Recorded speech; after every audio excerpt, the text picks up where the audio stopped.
to another live episode of The Grid. My name is Scott Kelby. I'm very excited to have with me today a very special man. He's a special man. He's a can of ham. He's chillin', illin', kosher Dylan. I don't know what else to say. Anyway, ladies and gentlemen. It only took 5 years for us to make this happen, just to be clear. Yeah, ladies and gentlemen, after 5 long years, please welcome, and you have to applaud even if you're at home all by yourself in your basement, in your parents' basement playing video games. Ladies and gentlemen, Jeff Cable. Hi, Jeff. Thank you. Welcome to the show. It's good to finally be here. You and I have talked about doing the show for, seriously, it's been at least 5 years. At least, and the show's only been on 6. Yeah. So we went a whole year without talking about it. So actually, then it's been 8 years. But everybody asks me, like, when are you gonna be on the grid? When are you gonna be on the grid? And I keep saying, like, I can't get out there, I don't have time. And so you and I finally talked and made it happen. So, well, one thing really spurred me to have you on the grid now is that Jeff just came back from shooting the Olympics in South Korea. I did. And he's got great photos, great stories, just interesting stuff. Jeff's an interesting guy. Really? And look at your little lower third said Olympic photographer. Oh, well, there you go. Look at well, you. it must be true. Well, it has to be true. Says so. If it says so on the internet. It's on the internet, yeah. It's on the internet. Hey, before we get to Jeff, and we'll have plenty of time with Jeff today, but I do want to say we had a gallery opening on Friday. So we do this competition, you guys know about it. I'm not gonna tell you a whole bunch about it, but we do this competition and we ask KelbyOne members all over the world to submit their work. We pick one winner, we fly them and a guest all the way here to our headquarters in beautifully warm Florida. And we had a gallery showing Friday night, an opening, a wine and cheese reception for a wonderful artist from the UK. And I want to, he's okay. His name is Ian Monroe. First off, incredibly nice guy. Just like the most gracious, friendly, nice, just awesome guy. What an artist, though. Now, you got to walk through the gallery and see a little bit of stuff. It's crazy, isn't it? Yeah, it's really cool. And actually, not only is the photography great, but the way it's displayed is really cool. Everybody asks about that. Hey, I'm going to give them a shout out. Let me jump to my computer here. I haven't signed on to the special place where we go to, but I'm going to show you a few pictures just real quick because we got a lot to cover today. But let me get this thing sized correctly. I think you just kicked me off. Oh, I'm sorry. You went to where you were in control room 2? I don't know, but I'll go to the other one. No, don't go yet. All right. So this is him. This is at the gallery showing. That's him right in the middle. And you see that smile that's on his face? That smile was on his face for like 2 solid days. Such a great guy, such an inspiring story, and it was just a joy to be around him and a joy to see him at the gallery. And his hair's better than mine. Well, his hair's better than everyone's, sadly. Yeah. So, but besides having fantastic hair, well, I'll show you some pictures of the gallery. What I did before he got there is I took some pictures just so you could see, because like people came to the gallery and people were saying, like, I had some people drive here from Miami, like 5 hours to get here, and they said, I've seen pictures of it and stuff, but when you see it in person and you see his prints so big and all, it's like, so let's take a look. This is him again here, and then I'll pull up another picture. So I took a couple of pictures. I want to give a shout out to Bay Photo because they're the people that actually printed those stuff. Their printing they've got this system called Exposure, which is what you were talking about, XPOZER. And everybody is talking about it. And I was even pointing it out to Ian. I'm going, look how people are looking behind to see, how is this thing? Because it's out from the wall, but it's just so clever. And anyway, hey, by the way, Chris Wiley says, I really enjoyed coming to the gallery this past weekend. Ian has some amazing, in all caps, work. And there you go. So here's a couple more pictures we got to get going. But I just want to kind of let you see what and these are just little pictures. It's hard, when you're not there, but it really, seeing the work big like that, it's just stunning, and the printing is just crazy. So I want to give big thanks to Bay Photo because they're awesome, and their printing is just ridiculous. So this is the gallery when it's before we open the doors and let people in. And one of the photographer. Those are good shots. Of the gallery. You're very kind. One of the walls has a quote from our artist every time. So, and now see this wall here. So this wall is our permanent collection. You can see one of Glenn Lewis's shots there. There's a J. Maisel. There is a Tim Wallace. And after each showing, so there's been 3 people. He was number 4. He was the 4th one we featured in the gallery. One of his one of his works will replace this, and these move to our permanent gallery. So when you come into the gallery, they see the work of Melanie Kern-Favilla, and they see Steven, and they see the previous winner's work. So it's kind of cool. That's cheese. There was a lot of cheese. Oh, there's so much cheese. There's like 100 and something people, and we never go through all the cheese. We buy too much cheese. And you know why? Spray cheese. Oh, dude, we'll have spray cheese together at the end of the show. It'll be a special moment for you and me. Anyway, these are some people and just hanging out, and when people first get in there, and just some shots from, hey, there's the show, and people looking at stuff, and there's Ian again. And once they figured out who Ian was, we introduced him. Larry introduced him and stuff. Then everybody was just crowded around him, would follow him around the whole night, just wherever he was standing, everybody would go and just hang on his every word. Such a great guy. Just it's wonderful to see. We've had 4 people that have won the gallery, and they're all so different. Their art's so different, and they were all such gracious people. We really, really enjoyed it. Okay. All right. Speaking of the gallery, Melanie Kern-Favilla, she was a winner 2 ago. Now, I don't know if you ever saw her incredible floral art. I did see a little bit of that, actually. Well, guess what? What? Her class came out today. What? People when she came, people were like, you got to get Melanie to do a class. We want to see how she's doing this flower stuff, because she does it all herself. I mean, she was on the grid a while ago, right? Yeah. Yeah, I saw that. Her class came out today. So if you want to see how to make absolutely incredible floral photography from the woman that won the gallery, and now she's a KelbyOne instructor, and we're very excited. She's a wonderful artist. Just a joy to be around, so much fun, and she was a great guest on the grid, and I want to have her back again. So I did a lot of flower photography at the Olympics. No, I really didn't, but. That gets a cat sound. All right, what else we got going on? We got giveaways. We're going to give away. Let's look over to Juan. Hi, Juan. You may recognize me from the grid. We're giving away one of these, Platypod Max. If you got a big camera, you have big needs, and don't want to use a tripod because people will make you stop shooting. Those are great, by the way, for the Olympics. Because you can mount them down. Like if you're doing the 100-meter, you could pop this down and shoot and not have to mount it on a rail. Hey, the next time I'm shooting the 100-meter at the Olympics, I'm going to do that. Yeah. A Platypod Ultra. Platypod Ultra. This is the little baby. This is the one I use. This is the one I'll be taking with me to Venice, Italy in 2 weeks for my workshop there. I will have a Platypod Ultra. Oh, yes, I will. Also, we're going to give away a copy of my book. This book right here. I call it the Photoshop book for digital photographers. I thought that was for me. No. Oh. You already know Photoshop. No, I don't. Yes, you do. Not good enough. Well, we never know what good enough, do we? I don't know good enough. I'm always learning new stuff in Photoshop. That's what's cool about Photoshop. Photoshop doesn't have an end. Anyway, glad to have you guys here. We're going to give you guys some shout outs and stuff real quick, and then we're going to get to work. Darren Phillips Boyd says, hey, mate, it's Darren from London. Cool. Darren. One of the best Olympics ever. Best Olympics ever. One of them. One of them. Bridget says, hi, Bridget. Bridget says, hi, Kelby family. Hope you're well. It is so amazing to meet Kathy, Dave, Peter, and Piotr at the photography show over the weekend, finally being able to connect in person. Isn't that cool? What a small world, and what a great show that photography show is in Birmingham. Not Birmingham. That's close to where my son goes to school. Ren says, Kelby rules. Yay. Jim Beardsley. Hi, Scott and Jeff. And hello. Anthony says, hey, Scott and Jeff. Kenny Kinter says, after reading Jeff's blog a year or so ago, I was inspired to shoot some water drops. Thanks, Jeff. It was a lot of fun. And my 6-year-old even got to join in and to shoot some shots, too. Awesome. I like that. Brett says, Jeff, you're the man. Thanks, Brett. And everyone's saying hi, including, I have to say this, including Photoshop World instructor and brilliant digital artist, Victoria Pavlov. Says, hello, all. Awesome. And we also saw Moose on there. Mr. Moose. Moose is loose because I saw him earlier. Moose. Hey, High Moose. five to Moose. Hi, Sharon. Hi, everybody. Moose is like the greatest guy. And Moose will be here soon. You know why?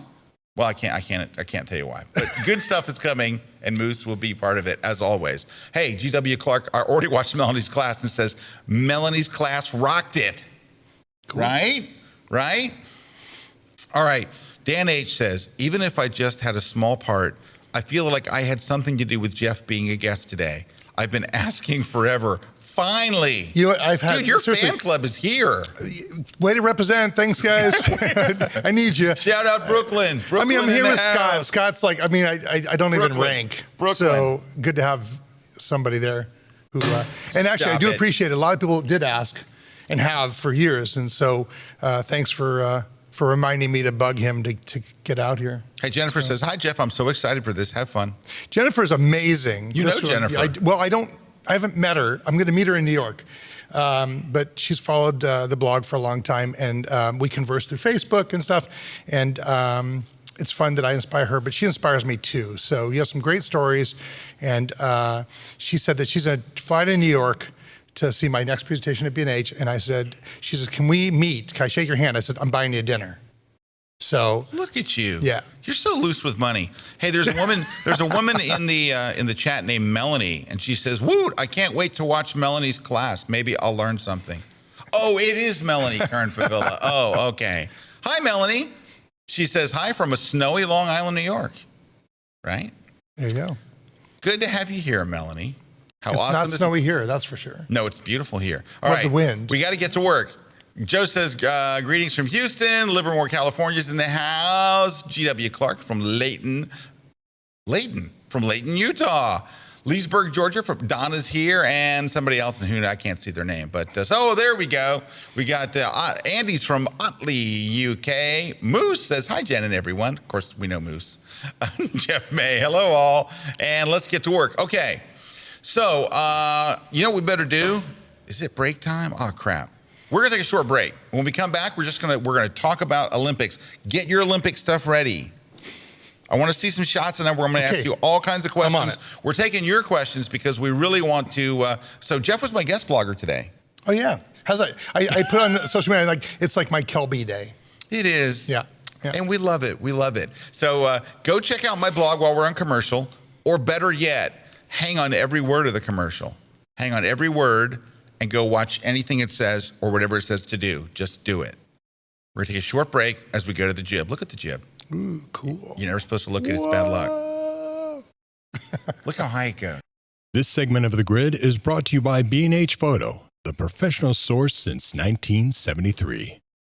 Hey, everybody. We are back. Scott Kelby here with Olympic photographer Jeff Cable. Jeff, good to have you here on the show. It's good to be here. Hey, do you live in Atlanta or Wisconsin? Like, do you live in, what's the place in Wisconsin? Milwaukee. Do you live in Milwaukee, Wisconsin? No, but you thought I lived in New York, didn't you? Or you somewhere in the East Coast? Yeah. Well, I'm in the Bay Area. I'm in California. There's a long haul to get here. so Jersey. No, everybody thinks I'm from New York because I talk so fast. 22A? Well, my family's from Jersey. Half of my family. Well, so I figured that. All right. I can talk like them. Yeah, you can. Yeah. All right. Anyway, if you're from Atlanta or from Milwaukee, Wisconsin, or from Columbus, Ohio, I'm coming there. I'll be in Wisconsin and Atlanta next week. Next week, Monday. Monday, I'm in Atlanta. 1 week from today, I'm in Milwaukee, Wisconsin. Yes, I'm bringing spray cheese. And by the way, yes, one of the people that came to the gallery opening did bring me a fresh box of chicken and a biscuit and a little blue lid spray cheese. Yeah. Good stuff. All right, Jeff, let's take a look at the picture. So now this is not the first Olympics you've shot. No, this is actually my sixth one. In 2008, I did Beijing, then I did Vancouver, London, Sochi, Rio, and PyeongChang. What's your favorite one that you've shot? Well, they're all different. You know, people ask me that all the time. London was cool because the venues were amazing and really cool spots. I mean, tennis was at Wimbledon. I went to shoot tennis just to say I shot center court Wimbledon. That was cool. Every Olympics is different. I mean, Sochi was very difficult because the housing was brutal. And I've told the story before, but no shower curtains. We had no Wi-Fi at the press hotels for the first 2 weeks of the Olympics. So that was a challenge. Rio had its issues because of safety. Like you didn't walk around with a camera with a big lens because it's too dangerous. So each one has its own positives and negatives. So you said South Korea was really organized. Oh yeah, it was amazing. I mean, and I expected it to be.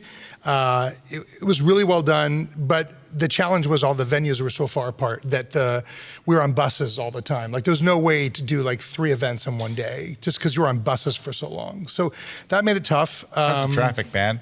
No, we have no traffic. So one of the great things about being a photographer at the Olympics is you're in the Olympic lanes. So we're in press buses that have their own lane. So there might be traffic, but not for us. Oh, It's really, nice. yeah, we get spoiled. I could never go to the Olympics as a spectator Oh, yeah. because I'm so spoiled. And plus, you've been banned. That's true. All too. right. So, Yes. what was the least organized? Which one was kind of a mess? Was it Rio or was it Sochi? Probably Sochi. Just, yeah, Sochi was just disorganized and not ready kind of thing. I mean, my favorite story is Didn't they spend, like the Russians spend 40 billion. 40 billion. Yeah, of which probably 32 billion went into someone's pocket and 8 billion got spent. I don't know. But like literally the venue, the Bolshoi Arena where the men's hockey was, there was a day when I was rushing, which at the Olympics you're rushing all the time. So I was waiting for an elevator. There were too many people. I'm like, this isn't going to work. And I just took the stairs. And I'd never taken the back stairs. And I was walking down the steps. And it was like, step, step, step, no step, no step. It hadn't been finished yet. So I jumped down and made it. But it was crazy. Like things were so unfinished. But from NBC's perspective and what the people saw, it looked really nice. Oh, yeah. From the front. But behind the scenes. And Rio, I mean, honestly, from the front was beautiful. From behind the venues, it was, garbage cans and porta potties and stuff that wasn't done. The roads that we have to go on, when you're dragging your think tank bag, you're on gravel because it hadn't been paved yet. Oh, yeah. Each one has its own challenges. It's the way it is. And everybody goes there and everybody's in a good mood because you're at the Olympics. And then within a week, everybody's like tense because you've been running 8 in the morning till 2:30 in the morning every day. And everybody gets a little short. I could see that. Well, let's take a look at some images because we're photographers and we just love to see images. So Well, what do you want want to see? I don't know. I can just kind of give me a mismatch. This was right when I got to the Olympics and I was shooting.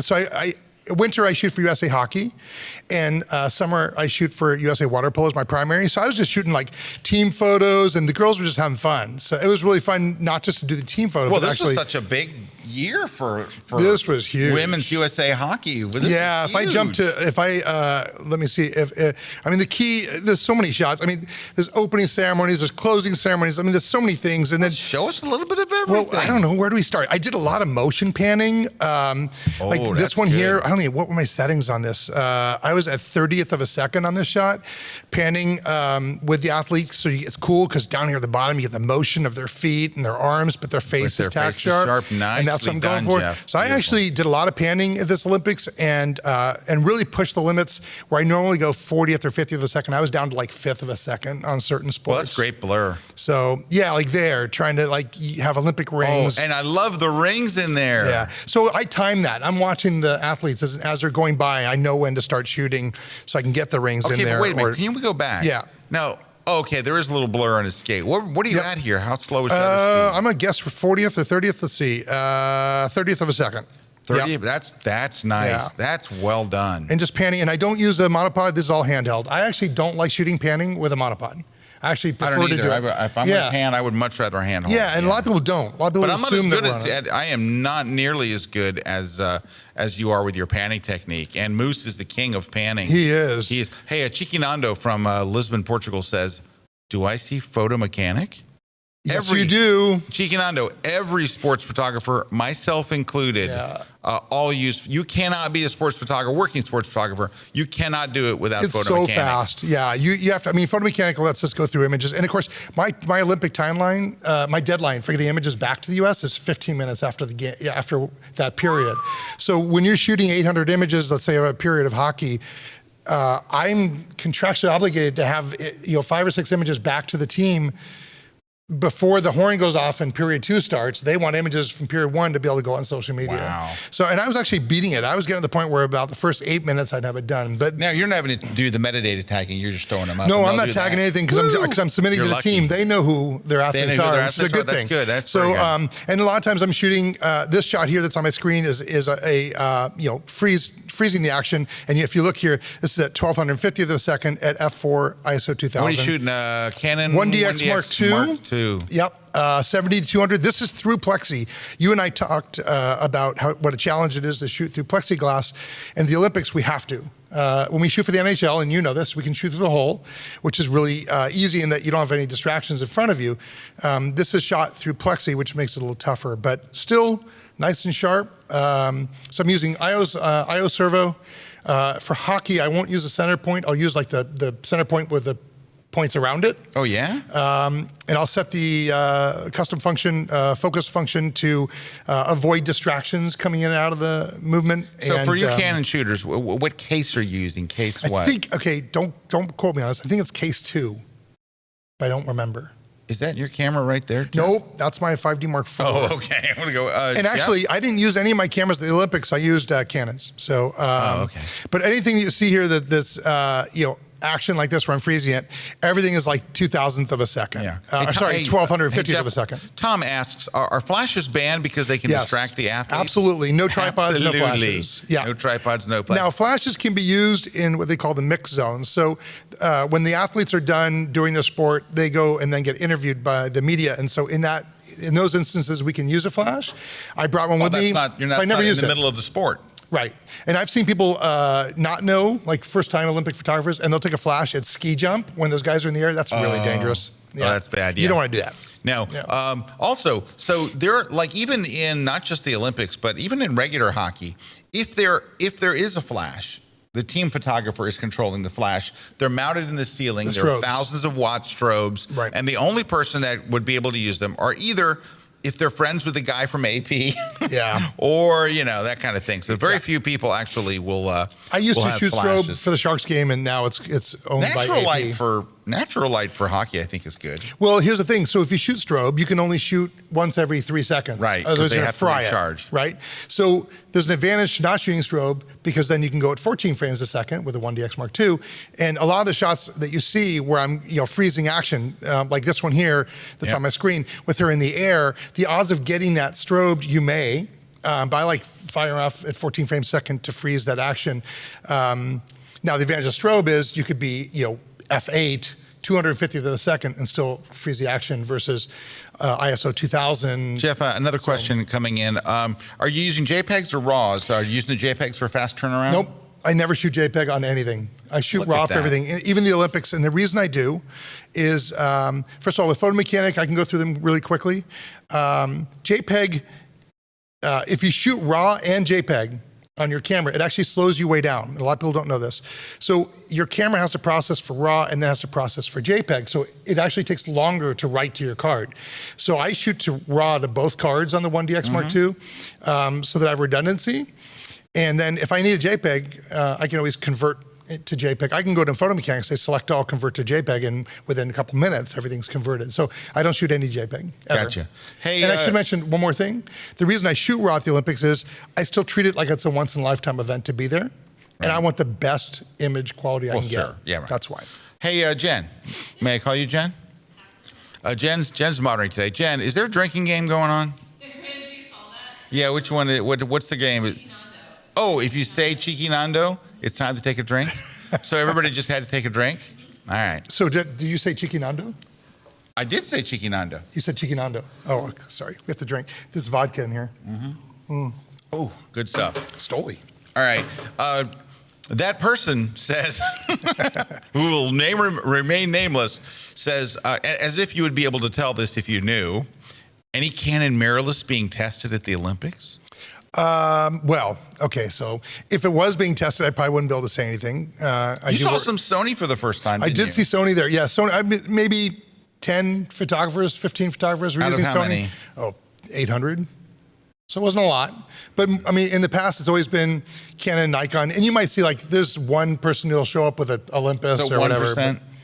Yeah, not a lot. But I mean, there were people that were using the A9, and testing it out. I didn't. I used all 1DX Mark II, and it was the bomb. Loved it. So. All righty. Let's see. Deb wants to know: can you use flash in the kiss and cry area of figure skating?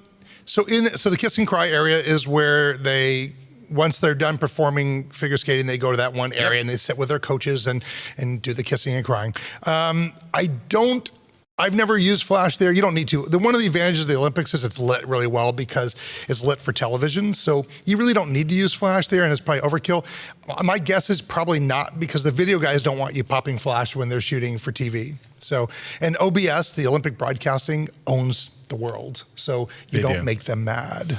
So Rose from New Zealand wants to know, she says, she's keen to know the shutter speed. So your shutter speeds are if you're freezing action, over 1,000th of a second? 1,000 or 1,250 of a second typically is what I'll aim for. But as you see in a lot of the images, I'm actually pushing. So I'll shoot a safe shot. Safe shot is 1,000th of a second. And then I want to try to take that and say, okay, now I've got the figure skater who's done this move and it's a really pretty move and I got it. And the next team comes out and does it again. I'm like, okay, now what? Now, if it's a USA athlete and I'm trying to capture it for Team USA or for a client, I'll shoot safe shot, 1,000th of a second. If it's someone from a different country and I'm trying to be artistic, right, then I'll push the limits and try going to 40th of a second or 30th of a second and panning. And actually I did that with some figure skating and I will find it somewhere. I saw some nice shots. I'm trying to find. All right, hey Jeff, can we just look at some photos? I can show you a photo. Look at this one. Show us some that's a photos. shell casing coming off one of the guys at biathlon. It's the first time I ever shot biathlon. That was kind of fun. I watched that on television. I watched the biathlon. Yeah, it was a really close call at the end. Look at that. This guy's foot, they don't measure by the ski, they go by the foot. So if this guy had bigger feet, I think he would have won. Wow. True story. Let's see some pictures. You're like whipping through them. I know. It's funny. I've seen them so many times. I just assume. Start at the top. Just go to the really? top. All right. No, because so here's you some wanna motion. jump around. Well, here's an example of motion blur on figure skating, and you can see the blur because the rings are blurred. But you see, I got her face sharp, but I got movement in her legs. Here, her face is sharp, and I got movement everywhere. And this one was taken at 30th of a second as well, handheld, probably with a 100 to 400. So my job as a photographer at the Olympics, especially for Team USA, is not just the action, but also any of the press events that they're doing. So this is during the press event. Can you go back to that? Does he have a sponsor? Nope, no sponsors, Look not at allowed. that Coca-Cola thing. Right Oh, Coca-Cola. Oh, yeah. So Coke sponsors the Olympics, and those bottles are at every press conference, and we cannot move them. It drives me crazy. They have that or Dasani water, which Yeah, but what of if course he's is thirsty? Yeah, they never drink What if the he's Coke. thirsty? All right. He's got- Am I allowed to say that? They really don't drink the Coke very often. I think I've seen one athlete. I don't It's usually the think Coke is gonna snowboarders. say- I don't think Coke's Yeah, the gonna say anything snowboarders who bad like. to you. Yeah, I don't know. I live on Diet Coke. So All do right. you. I want to. All right. So look, I'm looking for something new. Hold on. Let's see. these are all new to us, Jeff. I know this one here. This is a great example of 1,250 of a second. So I play ice hockey. If I'm falling like that, I'm worried about my arm, my shoulder, whatever. And she's concentrating on the puck still, which is pretty amazing. I couldn't do it. I love the shot because it was between the Russians, and there they are celebrating between the dejected goalie and defense person. Love that. This is, so what's interesting about the slide is there was only one turn that had the logo. So there were 15 turns or 16 turns, only one of the logos. So that's where I parked myself, because otherwise, if it's just a white wall of ice, you don't know where you are, except for the top pink area there. It does say PyeongChang, but I want it to be bigger. And so I shot that, and I composited in Photoshop. Oh, yeah. I think I learned that from you, how to Look at composite. that. Very nice. And a fisheye. Yeah, and actually one of the cool things, 15. it is 15. It's the 8 to 15 Canon at 15. And you'll notice where I'm standing, I'm actually about 2 feet from them, and they're moving really fast. So someone asked about shutter speeds earlier. You can shoot 1,000th of a second normally, but not for this sport. You have to be about 5,000th of a second. No, really? Yeah, and you can't even tell when they're coming. You hear a vibration, and then they're gone. It's like, wow. So this is kind of cool. This actually shows that 14 frames a second was the perfect speed to capture this athlete where she doesn't overlap. 1 second then. Yeah, that's actually less than a second. Wow. Yeah, they're really nuts. These are really good, Jeff. Thanks. Thank you for actually showing us your pictures. Dang. Hey, so there's a bunch of questions coming in. Okay, and actually, let me add this before you. This is important to everybody. When you're shooting sports, don't just shoot the action, shoot the reaction. There. Yeah. Go ahead. Well, right. That's the story of the game. It is. Right? All right. Lots of questions. There was one here that I wanted to read, and it went away. Oh, there it is, from Mike. Mike asks, and we talked about this last night at dinner, how many images do you typically take during the Olympics, Jeff? Can you tell us in gigabytes?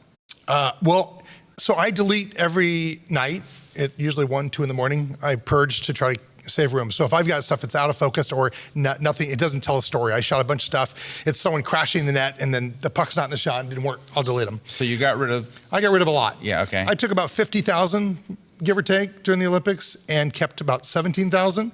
Part of that too is I was doing a lot of motion panning. So motion panning is a lot of throwaways. Right. Yeah. So it was about half a terabyte that I came home with, which is pretty low. That's lower than normal. Well, you threw away so many. Yeah. Blue Tie wants to know, Jeff, how many USA photographers are there doing what you do, shooting for the USA team or whatever? I'm the only one. I'm the only independent photographer for the USOC. So everybody else is shooting for like a newswire or something? Wire services get credentialed differently because they pay big money. But most people are shooting for USA Today or one of the major papers or magazines. I actually have been now shooting for the Olympics for so long that I get to go as an independent. So I shoot for the team. And then, like for instance, in hockey, if hockey is at 9 o'clock at night, I can wake up in the morning and go shoot anything I want. So a lot of that was shot for the blog. So I blogged every day from the Olympics. I actually wrote 39 blogs. A lot of people followed your day-by-day stuff on the blog. Yeah, we had about, I think, somewhere between 250,000 and 500,000 blog readers. Look at you. Ickeldot wants to know, have you done any Paralympic shots? Because the Paralympics are, they're every bit amazing. Agreed. And inspiring. Yeah. I have not, and unfortunately I have not. And the reason I haven't is because that means you have to fly back 2 weeks later. So I'm already exhausted coming back from the Olympics. To turn around and go back to Korea a week and a half later is really difficult. So for LA Olympics, it's close enough to my home in California, I could probably just drive back down again, and that's the plan. I'm hoping to do that. So we'll see. California dude. Yeah, which is why I was not used to 5-degree weather. All right, grab your glasses, folks. Cheeky Nando wants to know, how do you avoid reflections when you're shooting behind the plexiglass? This is interesting because we talked about this. This was one of my questions last night because, like, when I shoot local hockey, not local hockey, the Tampa Bay Lightning, NHL hockey, they told me the first time I ever went there, don't. You're going to want to shoot through the glass. Don't do it because the refractions and stuff will make your stuff so soft. And of course, I had to test it, and they were unusable. But you're saying that the glass there is different. Yeah, the glass there is cleaner. It's also brand new. And so it's not there are no holes. There are no holes, but the glass is cleaner. And then, like for the gold medal match, they would repolish it, which is nice. What I did though is I found a great little solution that works. I got a rubber hood for my lens. You can get them at B&H for like $9, which in the photo industry, nothing's $9, no. right? Not even your book. You're not even allowed to go to B&H and search for stuff for less than $9. That's true. Anyway, there's a rubber hood, 77 millimeter. I just put on the front of my 70-200. And it's cool because it gives you a little bit of cushioning. So I could push it against the glass, and therefore I don't have to worry about any reflections. Also, it gives me some give. It's about a half-inch give. So if someone gets slammed into the boards, I've got about a half-inch give before the camera slams me into the back of the head or the front of the face. And one of my buddies, they had a picture of him at the Olympics. He got cut open in his head because if you're putting your lens right up against the glass and they do get checked, that will hurt. Wow. Hey, we have so many great questions, and we're going to get to as many as we can, but it's time to take a break. So we're going to take a short break. When we come back, we're going to be answering questions from Blue Tie, from Photomo, from Donna, from Deb, from Gary, and other awesome people when we come back. Hey, just want to mention before we do cut off the break, don't forget that the Photoshop World Conference is about 74 days away. Now, Monday on my blog, go to scottkelby.com on Monday. I did a whole Q&A all about Photoshop World, and I did, there it is right there, Photoshop World Q&A time. So go and check that out if you get a chance, because I talk about a lot of the things that people ask about Photoshop World. A lot of people so if you ever thought, I wonder if I should go, I wonder if it's for me, go read that Q&A, and you should go. Yes, Jeff. First time I went, I learned a ton. There you go. Yeah. And look where he is today, shooting the Olympics and talking about it on the grid. We'll be right back. Don't go away. This segment of The Grid is brought to you by Platypod, the world's most compact tripod base. Hi, we're back. Scott Kelby here with our special in-studio guest, Jeff Cable, Olympic photographer, love machine. Real quick. Who told you? I read it on the web. Hey, I want to mention, I did an interview with the Picturing Success podcast. So our good friends, Rick Salmon and Larry Becker, have a very cool podcast, and I was a guest on their thing. So go to picturingsuccess.com, and we talked really a lot about, just everything, photography and education and love, and a lot about love. It's a lot of love in there.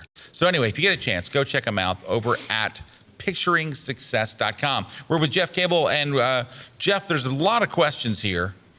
Rose Kieran says it's 74 days countdown for her. She's coming over from New Zealand to Photoshop World for the first time. We are going to make her one of our own. Melissa said, woo, I just registered for Photoshop World. I can't wait. Oh, you're going to have such a good time, Melissa. Donna wants to know, Jeff, do you have a website where they can see your photographs? Of course. Of course he does. Where is just that? jeffcable.com. And from that, you can also go to the blog, and the blog has the daily posts, and you can just scroll backwards and see day by day what I shot, how I shot it. So it's just blog.jeffcable.com. And the best way to do it is go to the top right, put your email address in, and then anytime I blog, it'll just email to you. Well, you got a really nice comment about your blog, by the way, here from Photomo. And he says, Jeff's blog made this past Olympics much more interesting than the previous one. So it was, I guess they really enjoyed having you blog every day, blog the Olympics, and there you go. So it's, you made it so cool. Thanks. Well, I try to show behind the scenes, because I figure, and I try to talk about photography, how I shot it. I tell people what I was thinking. And actually, the shot that's on my screen, if you want to switch to that, is a shot that I had worked on. I had predetermined to what I wanted to get. And I was at ski jump, and I wanted to do a motion pan with a jumper. I was hand holding a 1DX Mark II with a 200 to 400. Wow. At 560 millimeters at 30th of a second. And that is so sharp. It really hurt my back, but it was a fun shot to get, and it really pushed the boundaries a bit. Oh, yeah. So, and again, and you got the Olympic rings. Gotta get the You're rings. The master of that, dude. Well, you You're have to, because that tells the story. That as a photographer, our job is to tell a story, and that tells where we are. Wow. So, hey, Rob wants to know, how often do your shutter mechanisms go out? Never. He shoots events. I know, I've never had one to go out either. And he says, I'm worried about mine. Nah. Take that off your list, Rob. And here's the worst case. If you think you've put like 300,000 actuations on one that only has 250,000, just send it to Canon and get another, or whoever makes your camera, because it's only like, I think, $200 for a new shutter. Yeah, it's not bad. So just do that and keep moving. But I've never had it fail on me. So. Blue Tie wants to know, do photographers get priority over the location where they're shooting from? Yeah. It seems like you guys have the best point of view. We do. Yeah, we're spoiled. Video has better, or do you Well, have about there's a equal? pecking order at the Olympics. So I'm a EP photographer, which means I can go almost anywhere on the Olympic grounds I want, any venue. I can't go to the athletes' village where they live. That's off limits. But so it's pretty nice. And our positions where we're shooting are pretty darn good. Now, unless you're shooting for USA Hockey or a big publication, you may not get at ice level. So you may be shooting from a higher position. Like the mezzanine. So, yeah, there's a little bit of a pecking order there. There's something called a FOP pass, which is field of play, where you get down to the ice level. And for a lot of sports, like if you're shooting long track speed skating or short track speed skating, it's not that hard to get down the level. Now, if you're trying to get to ice level for the gold medal game of hockey, then that's a whole different story. But OBS, the Olympic Broadcasting, and NBC kind of own the world, and sort of the agencies like AP and Getty, so they get even better positions than we even do. All right, so Jeff, Donna says, first, I totally love these images. So, yay, Donna. Thanks. She's just giving you some love. Janny says, or could be just Jan, with a silent E, says, Jeff, did you use that 200-400 with the built-in tele extender turned on a lot? So it makes your 200-400 a 560. 560. I did. It's funny. In the Summer Olympics, I use it more, especially when I'm shooting water polo, because I'm shooting both ends of the pool. But in Winter Olympics, I used it, but a little bit more sparingly than summer. So I used a lot the 70-200 and the 100-400 because it was easier to handhold. So a little bit of both. But I did use 200-400 for that shot that you saw with the ski jumper. Dennis Holt says, are you shooting back button focus? Always. Actually, all of my Can cameras. we explain for folks who don't know what back button focus is? Because I do the same thing for sports. Your shutter button doesn't focus. All it does is fire. Just takes a picture, yeah. So I use the AF on button on the back of the camera, and that focuses. And all of my cameras, I used to actually only shoot sports that way, and now I shoot everything. See, I still just do sports. Really? No, yeah, I shoot my portraits that way, my everything. 5D Mark IV is set up to just click. I love it. And actually, for shooting events, I do a lot of bar mitzvahs and weddings as well. And when you've got the kid on the chair for the hora of a bar mitzvah, they're all celebrating in a circle, and they have the kid in the middle. I can back button focus right on their face and just hold the camera out and fire. And I know Well, they're that, moving. Yeah, but they're moving, Right. but they're not, unless they're moving to and semi-static, from, right. it's not a problem. So I find that back button focus gives me a better take rate on everything. So I now use back button focus on 100% of the time. Susie Q, this is a wonderful compliment from Susie Q. Susie says, I hate sports, but I love these images. That's a really nice compliment. My wife is not really into sports, but she's my toughest critic, but she that's cool. Thanks. Pat wants to know, so how can someone get credentials who's never had them before? Is it a case of having to know someone, or so where do you start? I mean, you have to pretty much be credentialed media, right? You have to really, in your case, you're shooting for Team USA, but we know how many people are doing that. Right. You. Yeah. But isn't it, you're going to have to be magazine, newspaper, some kind of credentialed media. It's really difficult. And the challenge is that Team USA only gets, I don't know how many, but not a lot of credentials. So they have to then figure out who it goes to. I remember them telling me, I won't name the publication, but one publication said, we want 3 photographers. And they said, no one reads that publication anymore. And they got nothing. Wow. So that's tough. And people ask me it all the time. It's just really difficult Was to it even. Sporting News? No, it wasn't. It was. Oh, There, I told Scott. Hashtags. Shots fired.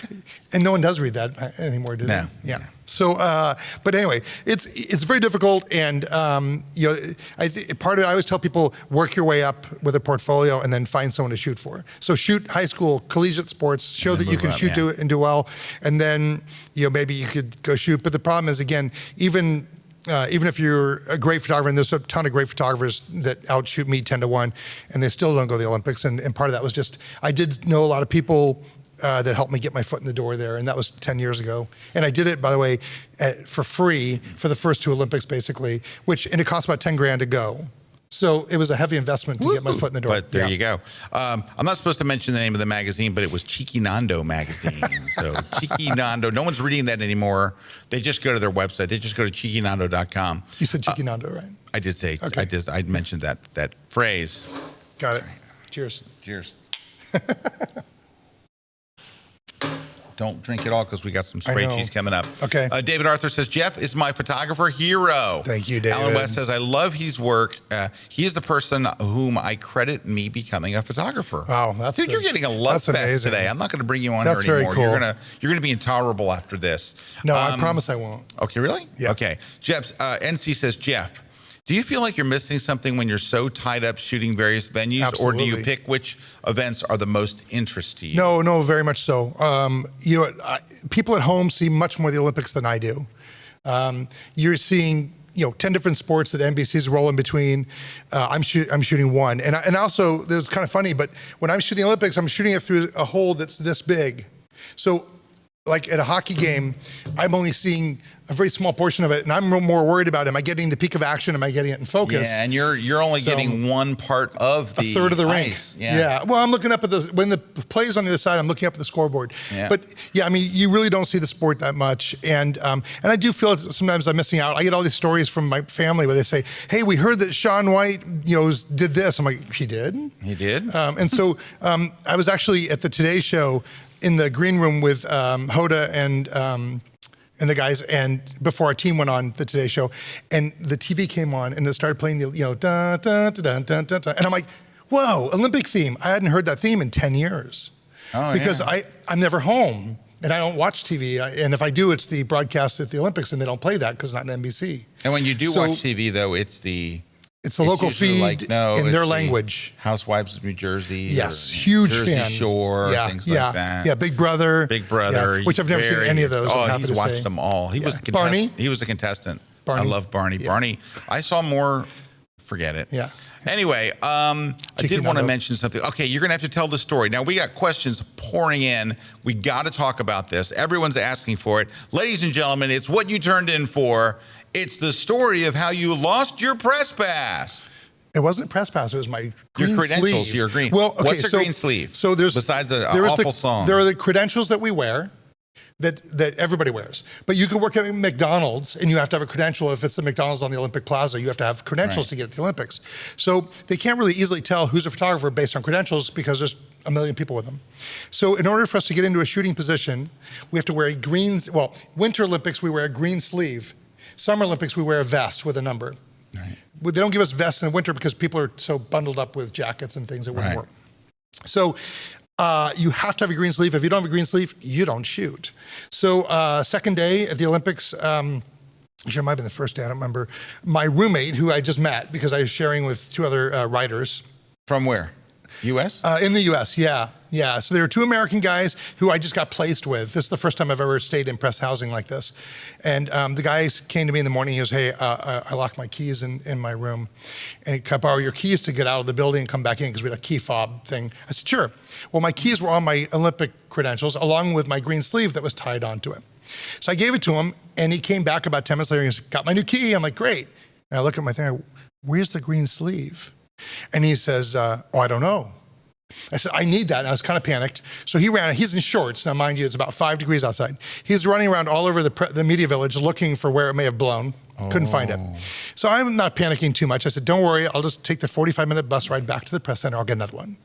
So I go back to the press center, and I said, my roommate lost my green sleeve. And then she goes, okay, you have to go downtown to the police station, and you have to go and get file a police report. And I'm like, this is going to take 3 hours. And I'm kind of freaking out. So made the trip to the police station, and the police were really cool. It was all Google Translate on our phones because they spoke no English and I didn't speak Korean. It was hysterical. And try to explain to a policeman that you're missing a sleeve. That does not translate well, even in English. So anyway, long story short, 45 minutes later, we're done. And I said to him, like, how do I get back easily? And we'll take you in our police car. And they saw me editing my opening ceremony shots.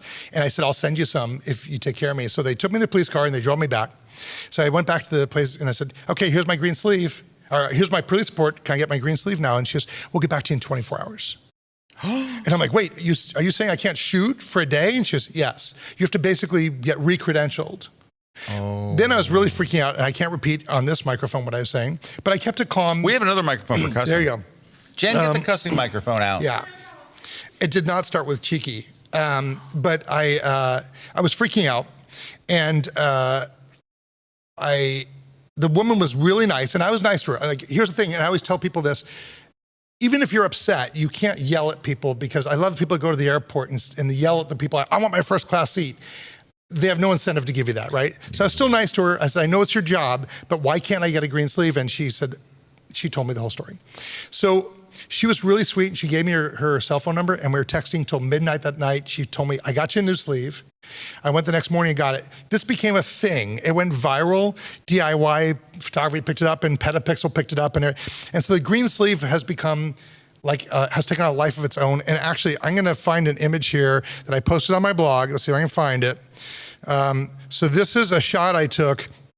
I thought it was really funny, of the ref looking under the net to make sure there was no puck. And I thought, this needs a caption. And I thought, wait a second, Scott Kelby, being the Photoshop expert, would put a green sleeve in it. And so I posted this and said, there's where it is. Yeah, and that, everybody loved that, and that was pretty funny. But I did they did find it 4 days later. And so that's actually the one that was lost. I put it on a white towel in my bathroom so I could shoot it on white, and then dropped it in here, just resized it in a different layer and dropped it in, and all from learning from you.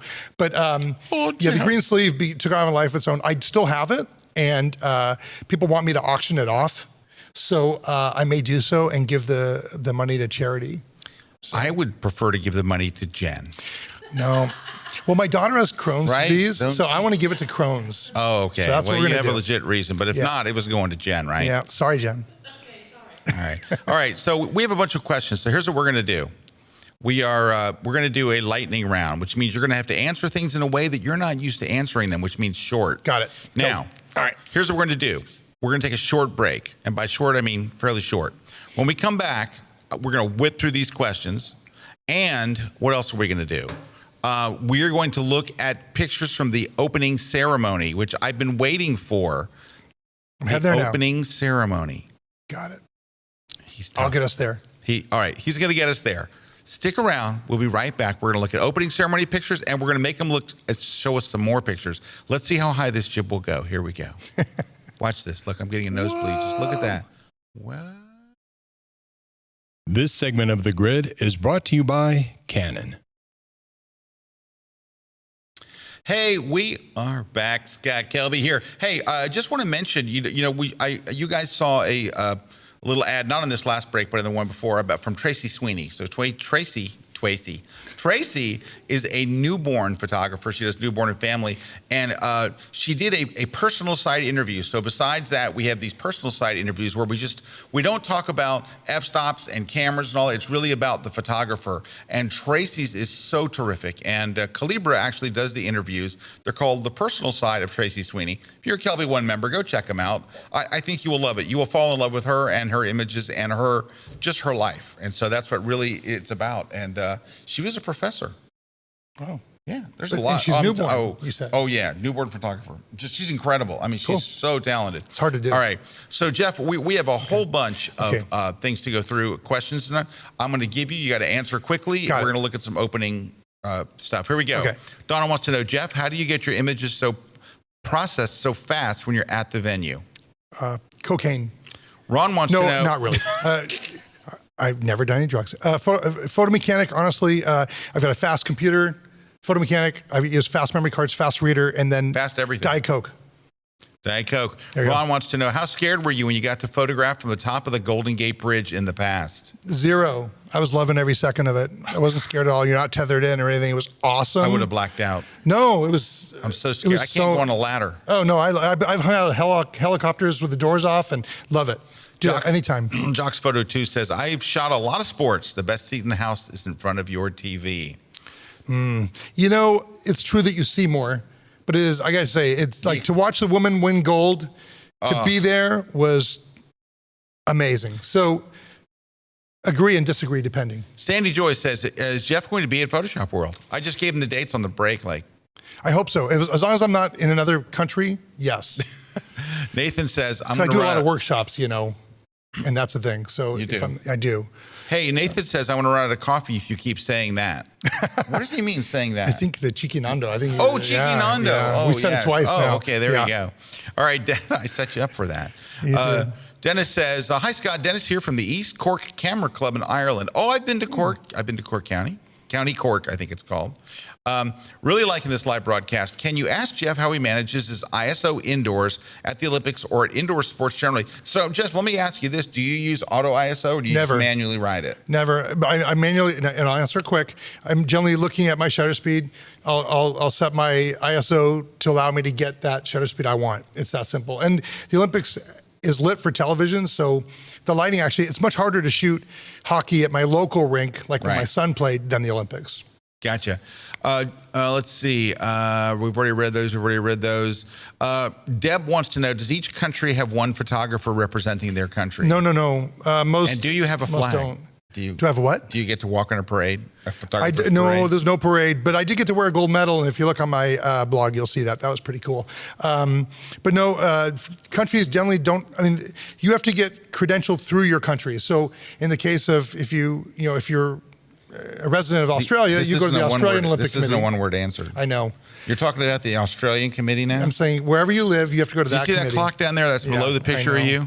No, the answer is no. Most people do not have their own photographer. Thank you. No, that's what I meant to say. Gary wants to know, since you can't use a flash, are there any challenges with low light and trying to stop the action? I think you just kind of answered that. Yeah, the lighting's really good. The lighting is really good. Yeah. Martin wants to know, so what's the workflow? Are you going from Photo Mechanic to Lightroom or to Photoshop? Photo Mechanic to Photoshop. There you go. Carl wants to know, have you shot during night events outside, and is the light different from the arena lights, or is it just a ton of light? No, there's still a lot of light, but it is more of a challenge. So there are times you're pushing your ISO to 4,000 or higher. Christopher says, Scott, when you're in the ATL, go to the Vortex. Christopher, I've been to the Vortex. Get the Rebel Outlaw Burger. If you like the blue lid spray cheese, you're going to love this. So, Christopher, can I tell you something about the Vortex? Little known thing. They have a appetizer, tater tots with a special queso cheese. Unbelievable. That sounds good. So the Vortex has a burger. I want to tell you up front, I did not have this burger. I believe it is called the Triple Bypass. It is, I think, 14 pieces of cheese. It's 11 patties. Ooh, that's gross. It's like, wait a minute, I haven't got to the bad part. 18 slabs of bacon. And then the bun is a grilled cheese sandwich on the top and a grilled cheese sandwich on the bottom. Yeah, you eat it like on a dare. Of course, I didn't get that, but I did have the The tater tots. All right. Tater tots sound good. Mike wants to know, which do you prefer, summer or winter Olympics? Both, but summer is nice because I can wear shorts and a t-shirt. It's a lot easier than bundling up. Sharma says hi. Hi, Sharma. Sharma's here. Hi, Yay, Sharma. Sharma. High five, Sharma. Let's see. Dalton Ham, who Dalton was at the gallery. No, Dalton didn't make the gallery this week, did he? Yeah, but no Dalton. He's a no-show. He's well, the you know where Marlins he's at Cardinals now. game. He's at the Marlins. He's at the Marlins Cardinals game. Cool. Wait a minute, Miami Marlins. Do we know the team photographer? Yes, we do. Has he been a guest on the grid? Yes, he has. That's not Rob, is it? Rob. It is Rockin' Rob Foldy. I love Rob. Good guy. Rob's awesome. Rob will be at Photoshop Yeah. World. Awesome. All right. So Anthony says, I just watched the gallery interview again. Loved it as much the second time around. That was from Anthony. Victoria says, see you in Atlanta, Scott. You bet. And love the blog during the Olympic. Very informative to see behind the scenes at the game. Not many photographers do that. Actually, that's great. Yeah, look, I'm nuts, right, for doing there's Ian Monroe. He was the guy that won and had the gallery opening. He is from South Wales. And so he was our first international winner. And Ian says, I'm back to reality. Oh, no. He says, thank you all so much at Kelby for making our visit such a memorable one. I so wish I was there now instead of working night shift. Oh, well, Ian, we sure loved getting to know you, and we loved sharing your work with everybody. I believe this Friday, we are going to be rerunning his entire interview. So he did an hour interview after. Actually, it went a little longer because it's supposed to be an hour, and it was so good. Honestly, we could not stop. Wow, cool. And so probably went like an hour and 20 minutes, but we're going to be rerunning it this Friday night. So we'll be sending out, messages to everybody to come and watch it. But that's going to be this Friday night. We're going to rerun Ian's stuff. Just such good stuff. Such a great photographer and such wonderful stories. So when he gets back to reality, you're going to throw him back into the We're throwing him back into the mix. There you go. Yeah. Cool. Let me tell you, I want you guys, keep an eye on Ian. Big things are coming for him. I'm telling you, he's got a very unique photography style, and the way he does stuff is so fascinating. Let's see. Steve Bauer says, I've learned quite a lot through watching Jeff's blog of the Summer Olympics in Brazil and the Winter Olympics in Korea. Such a neat perspective.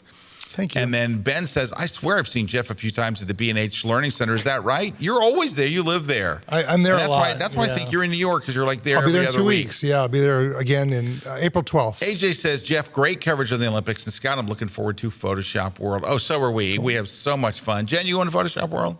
What about you, Juan? Hey, now, are we having a special event? We're having a special event just for people that watch the grid. So if you're a grid watcher, we're going to do a episode of the grid. The only studio audience allowed are people that watch the grid. So Rose and Chicken Nando and everybody, we're going to have we have special stuff and special fun for you.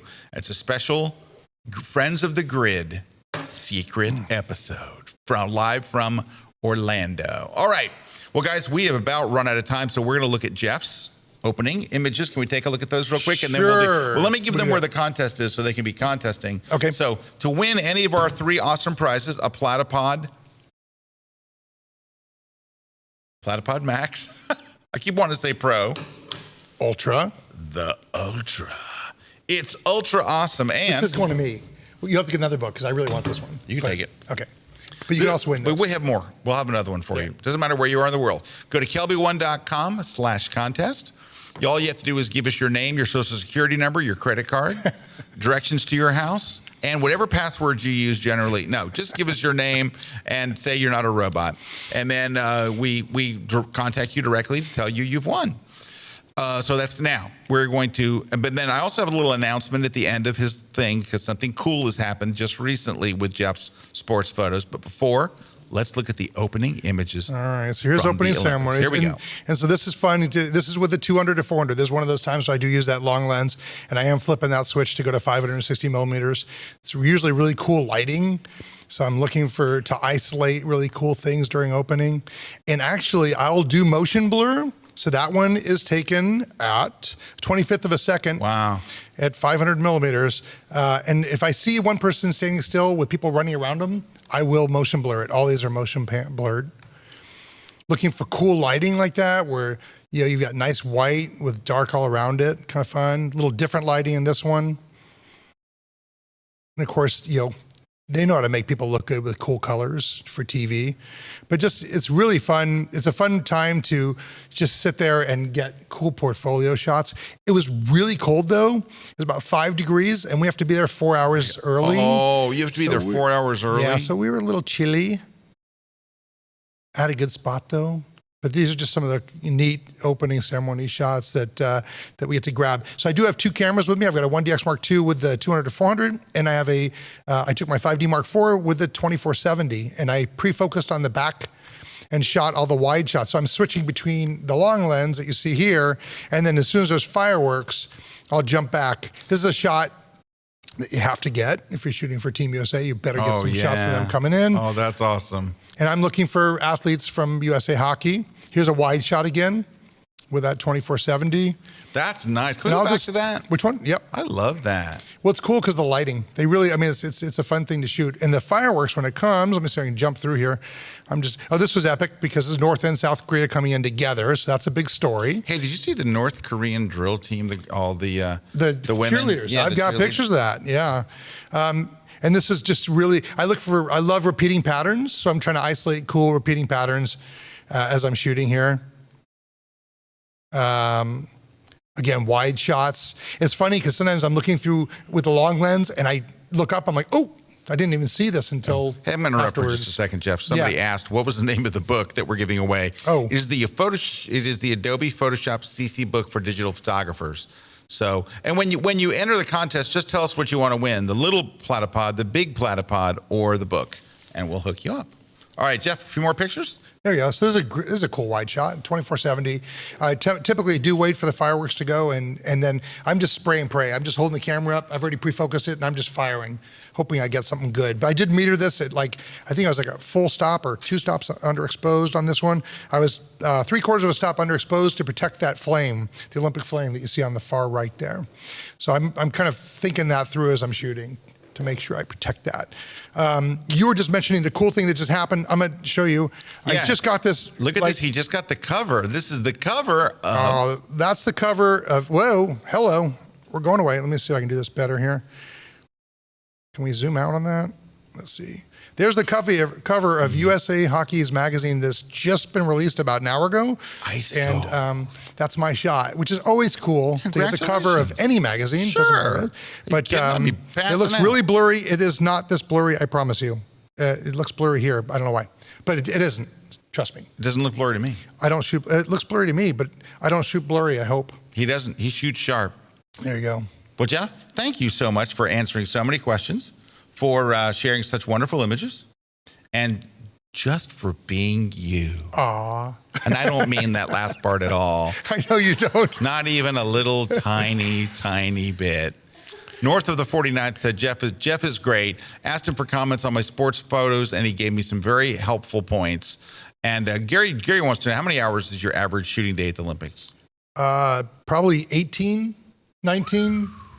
I think 19. I think I average sleep of about 5 hours sleep. I walked 160 miles during the 20 days and climbed 800 flights of stairs. I forget what it was. It was something crazy. So you're moving all the time. So I've already walked 5 miles this morning. I always try to stay in shape, and a lot of it's because of the Olympics. So yeah, it's grueling. Last question of the day. Mike wants to know, what is the highest ISO that you're comfortable shooting with the Canon 1DX Mark II? About 10,000. About 10,000? I do it all the time at bar mitzvahs and weddings. And I've never once, you said something years ago that has lived with me forever. You've never had a client once say to you, this image looks noisy. I remember you saying this years ago. And it's only photographers, and it's so true. I shoot at ISO 10,000 and I get a shot that I normally wouldn't get. And the customers, I mean, I can still get rid of some of the grain if I need to. No one's ever complained about it. So ISO 10,000, no problem. All right. Well, Jeff, thank you so much for being on the show. You were a wonderful guest. And who do you know in Lisbon? You know anybody in Lisbon? No. Would that be Cheeky Nando? Oh, it might be. Drink up, everybody.